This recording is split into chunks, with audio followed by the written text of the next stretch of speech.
mga Orions, welcome again to my channel Oriology, at ngayon patuloy tayo sa pag-aaral dito sa Basic Calculus na ang topic ngayon ay other limits involving trigonometric functions. So yung una kasi basic lang yon. So there are other limits involving trigonometric katulad nito.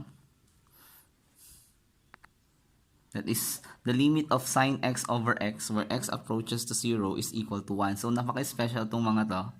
So akala natin ay sila ay undefined, pero kung i-considered sila as equivalent to 1, ganun din yung limit of x over sine x where x approaches to 0 is equal to 1. So in this case, kapag parehas to, equivalent yan ay 1, basta sine. Okay? Ganun din dito. Basta sine, parehas to, which is equal to 1. Okay, next. Limit of 1 minus cosine x over x. So that is equivalent as 0. And limit of cosine x minus 1 over x is equal to 0. Pero kapag ito ay parehas na sine, magkaiba yung angle. Pero parehas na x yon. Where x approaches to 0, a over b na lang. So yun na lang ang kukunin natin. So try natin tong mga example. The limit of sine 5x over x where x approaches to 0. Okay? So ito, hindi natin mako-considered as 1. So ang gagawin natin dyan, magmumultiply tayo ng 1. Pero yung 1 na yan, i-considered natin as 5 over 5. Para maging 5x yung denominator nito. Okay, so kapag simplify natin, so this will become the limit of 5 times sine 5x over 5x. Kasi 5 times x is 5x, where x approaches to 0.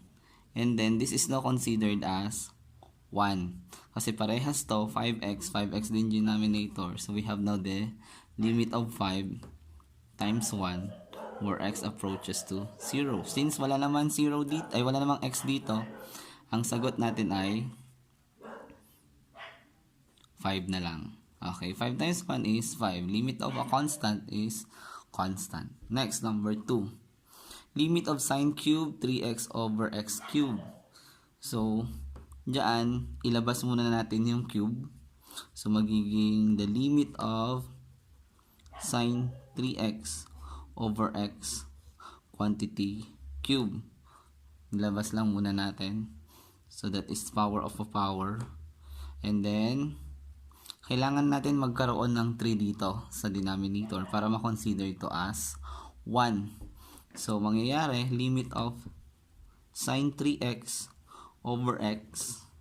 Magmumultiply tayo ng 1. Pero yung 1 na yon ay co-considered as 3 over 3. So, quantity cube where x approaches to 0.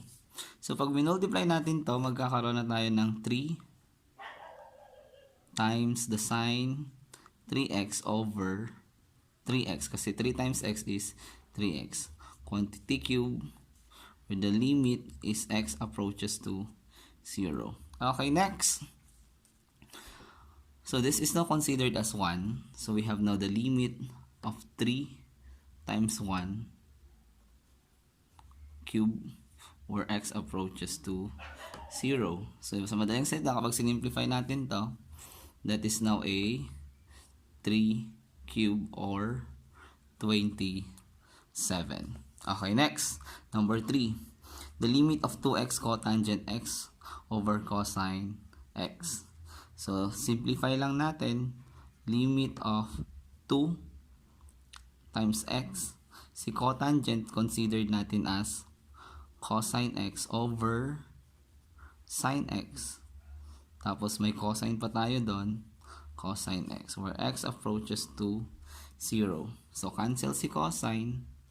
So, ang matitira na lang ay limit of 2x over sine x where x approaches to 0. So, consider ito as 1 dahil doon sa rule na yon. So, we have now the limit of 2 times 1 where x approaches to 0. Final answer is 2. Okay, last example. limit of sine 2x over sine 4x where x approaches to 0, ito lang yon. Ruling na to. Pag pa sine, ax, bx, magkaiba lang pala to. Pero xx yan. So, ang sagot na dyan ay 2 over 4. Pero lowest term natin, that is 1 half. Okay, so ganyan lang kasimple gamitin yung other limits involving trigonometric function. So, sana natuto kayo. God bless STEM students.